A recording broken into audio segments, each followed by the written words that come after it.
This is the Daily Market Comment by Marios Hadjikyriacos. I'm Maria Pachotidis. Thanks for joining us at xm.com. Japan's currency crisis has snowballed into a total meltdown.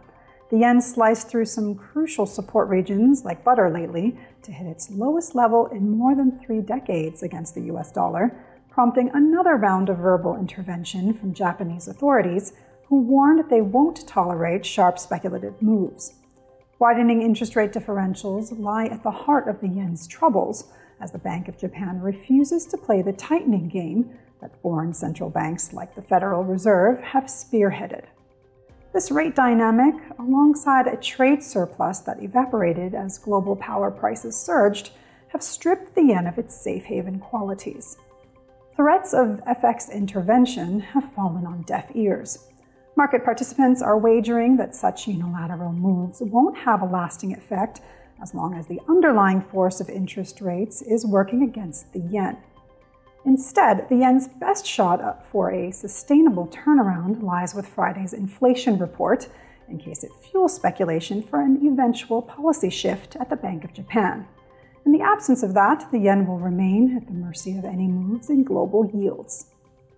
A semblance of order has been restored in Britain's markets following a stunning turnaround from the recently appointed Chancellor Jeremy Hunt, who scrapped almost all the tax cuts the government announced last month and resurrected plans to raise corporate taxes, plugging the hole in public finances that nearly sparked a financial panic. Government borrowing costs retreated after this fiscal change of heart, and some reports that the Bank of England might delay the outright sale of bonds it had planned for later this month helped brighten the mood even further. That said, the pullback in UK yields hasn't been as dramatic as these announcements would suggest, signaling that some stress is still lurking beneath the surface.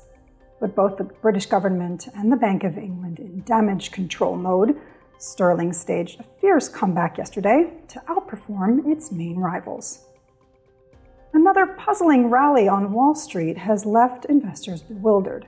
The tech-loaded Nasdaq rose by 3.5% yesterday, and futures point to another round of solid gains today.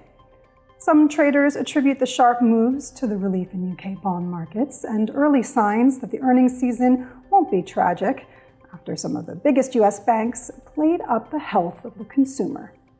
This is today's Daily Market Comment. Thanks for joining us at xm.com.